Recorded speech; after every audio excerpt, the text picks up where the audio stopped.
نحمدہ ونصلی ونسلم علی رسولہ الکریم اما بعد۔ اس سوال کی امت میں جو حالات ہیں، اس میں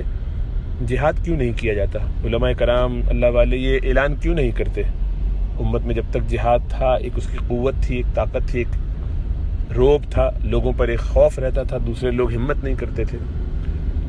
تو یہ بات درست ہے کہ جہاد کی روح یا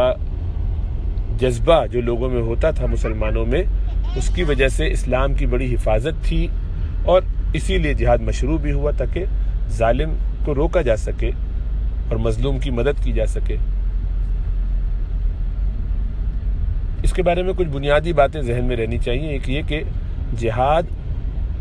موکول ہوتا ہے یا موقوف ہوتا ہے امام کے اوپر، امام وقت، یعنی مسلمانوں کا جو بھی لیڈر ہو، ہیڈ آف اسٹیٹ ہو، یا کسی اگر مسلمانوں کی کوئی تنظیم سازی ہو گئی ہو تو اس میں جو ان کا امیر ہو، ذمہ دار ہو، وہ یہ فیصلہ کرے گا۔ عام آدمی یا کوئی تنظیم یا کچھ لوگ اپنے طور پر کوئی فیصلہ نہیں کر سکتے۔ اس کے لیے ایک حکومت کے تحت یہ کام ہوا، تبھی صحیح ہوگا۔ اکیلے جو ادھر ادھر جھڑپیں لوگ کرتے ہیں، اچھل کود کرتے ہیں، وہ سب غلط ہے۔ شرعاً اسی صورت میں جہاد شرعی جہاد ہوگا جبکہ وہ حکومت کے تحت کیا جائے۔ نمبر 2 یہ کہ اس میں ہمیشہ یہ دیکھا جائے گا کہ جہاد کے نتیجے میں ہونے والا نقصان قابل برداشت ہوگا کہ نہیں۔ اگر ایسی صورت ہو کہ مسلمانوں کے جیتنے کا کوئی امکان اسباب کے درجے میں، انسانی معیارات کے مطابق ممکن نہ ہو، تو ایسے موقع پر جہاد میں نہیں کودا جائے گا۔ ایسی حالت میں کہ جب بالکل کچھ کرنے کو نہ ہو اور ہاتھ پیر بالکل بندھے ہوئے ہوں، بالکل مظلومانہ کوئی کیفیت ہو اور اس میں کوئی اور آپشن رہ نہ گیا ہو، تب ایک چانس ہے کہ ہمت کر کے جو بن پڑے وہ کیا جائے۔ وہ ایک الگ بات ہے، وہ درست ہے، لیکن وہ بھی حکومت ہوگی، ظاہر بات حکمران لوگ وہاں کے آپس میں مشترکہ طور پر کچھ لائحہ عمل بنائیں گے، وہ الگ بات ہے۔ لیکن عام حالات میں اس وقت، اب مثلا چونکہ سوال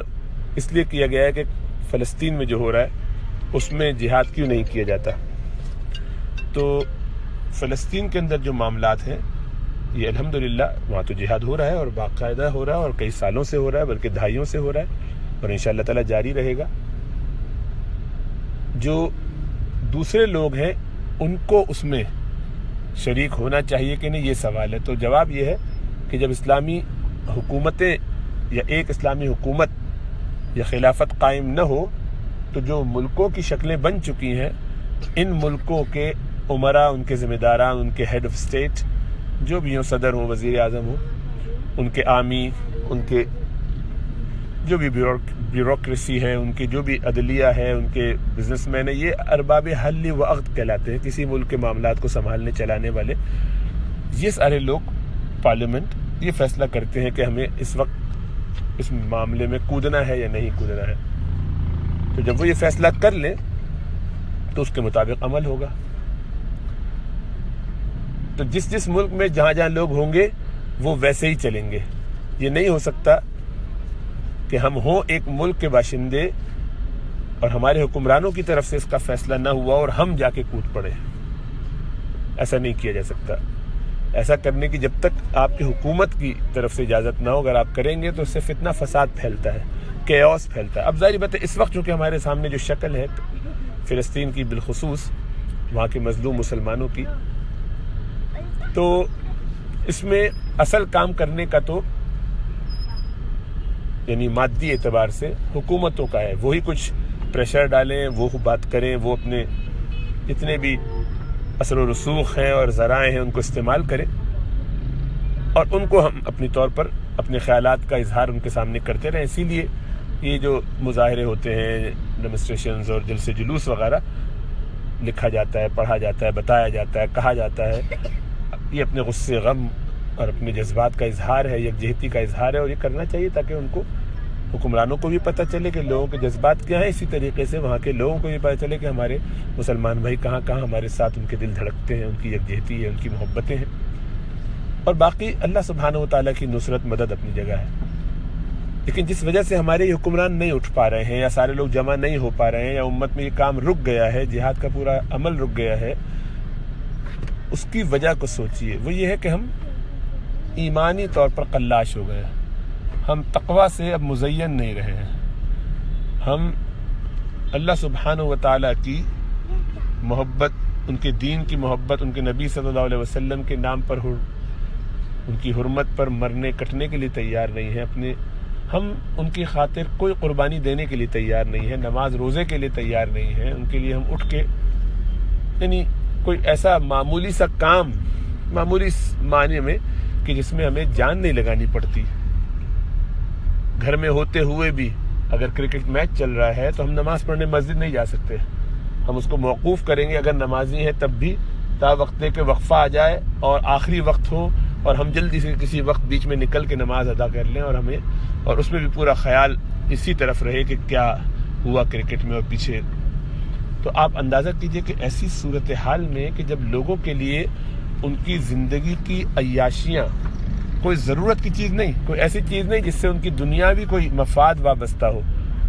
کرکٹ کا میچ نہ دیکھنا یا دیکھنا، ہوٹل پہ باہر کھانا یا نہ کھانا، کچھ خاص برانڈ کے کپڑے پہن لینا یا نہ پہن لینا، اس سے کسی کی زندگی کا کوئی معاملہ وابستہ نہیں ہے، کوئی اس کے ہونے یا نہ ہونے سے مر کھپ نہیں جاتا۔ لیکن ہم ایسی چیز بھی کہ جو خالص شرعی دائرے میں اگر دیکھا جائے تو زیادہ سے زیادہ مکروہ ہو سکتی ہے، وہ بھی تنزیہاً، لیکن اصلاً تو اس میں اور بہت سی خرابیاں ہیں، یعنی کبھی کبھی وہ حرام ہوگی، مباح بھی ہو سکتی ہے لیکن بہت کم، کیونکہ اس کے ساتھ اور بہت ساری چیزیں جڑی ہوتی ہیں جس میں تعاون علی الاثم والعدوان ہوتا ہے، یعنی گناہوں میں پڑ جانا ہوتا ہے۔ تو ایسی چیزیں بھی کہ جن پر ہماری زندگی کا 1% بھی مدار نہیں ہے، مطلب میں اگر اپنے اس ایسی مخلوط مجلس والی شادی میں نہیں جاؤں تو نہ میں مر جاؤں گا نہ اگلے مریں گے، شادی بھی ہو جائے گی، معاملات بھی سارے ہو جائیں گے، لیکن میں یہ بھی قربان کرنے کے لیے تیار نہیں۔ میں اگر اٹھ کے تھوڑی دیر کے لیے مسجد چلا جاؤں اور ظہر کی نماز ادا کر لوں، اس سے میرے گیم کی وہ 5-10 منٹ کی جو جھلکیاں، ڈرامہ، جو بھی کچھ اس میں ہو رہا تھا وہ اگر رہ بھی جائے گا، اس کو مجھے معلوم ہے کہ ریپلے کر کے بھی دیکھا جا سکتا ہے، وہ اویلیبل ہے، بعد میں بھی دیکھا جا سکتا ہے، لیکن نہیں، پوری دنیا جو دیکھ رہی ہے میں اس میں اس وقت شریک کیوں نہیں ہوں؟ بس یہ ایک نشہ ہے، دماغ کا فطور ہے، چھو کے شیطان نے باولا کر دیا ہے، اس کے بغیر گزارا ہی نہیں ہے۔ تو ہم یہ قربانی بھی دینے کے لیے تیار نہ ہوں، ایسے لوگوں سے آپ یہ امید لگائیں کہ وہ اٹھیں، تلوار اٹھائیں، بندوقیں اٹھائیں اور اللہ کی راہ میں نکلے، نہیں اٹھ سکتے، ممکن ہی نہیں ہے۔ اس میں جسمانی طاقت سے اور جذباتیت سے کچھ نہیں ہوتا۔ اللہ کی راہ میں جہاد صرف اور صرف تقوی کی بیس پہ کیا جاتا ہے، جس کا تزکیہ ہو جاتا ہے وہ کامیاب ہوتا ہے، ورنہ باوجود ہمت طاقت کے بھی انسان دم دبا کے بھاگتا ہے۔ اس کے لیے فزیکل طاقت سے زیادہ روحانی طاقت، ایمانی طاقت چاہیے ہوتی ہے، اس لیے بڑے کمزور لوگ بھی دین کی وجہ سے بہت کچھ کر جایا کرتے ہیں۔ ایمانی طاقت آتی ہے تقوی سے، وہ ہمارے پاس موجود نہ ہو تو آپ دنیا جہاں کی ساری تقریریں پڑھتے کرتے سنتے رہیے، کیا فرق پڑتا ہے؟ تو یہ سب صرف زبانی جمع خرچ ہے۔ ہم کیا قربانی دے سکتے ہیں دین کی خاطر، کیا قربانی ہم دے رہے ہیں اپنی زندگی میں، جب تک ہم اپنے آپ کو اس جہت سے مضبوط نہیں۔ اسی لیے مکہ کے ابتدائی دنوں میں پورے 13 سال بلکہ سخت مشقت سے صحابہ کرام گزرے،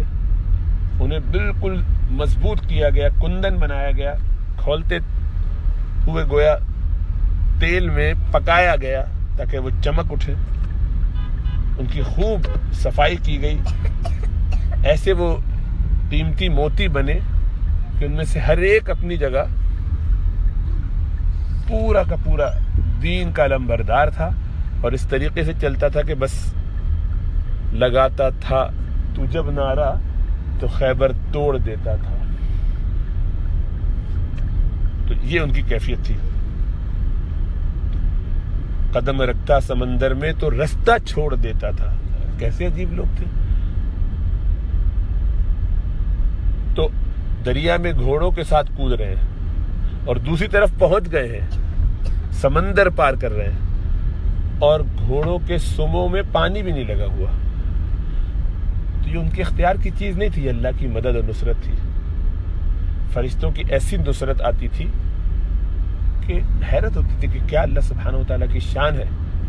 وہ ایمان کی بنیاد پر، تزکیے کی بنیاد پر، تقوی کی بنیاد پر. تو چونکہ ہم اس معاملے میں قلاش ہیں، اس لیے یہ صرف زبانی جمع خرچ ہے. یہ کوئی ایسا کام نہیں ہے کہ آپ لوگوں سے کہ اٹھو بھائی سب لوگ ہم جلدی جلدی جہاد کر لیتے ہیں.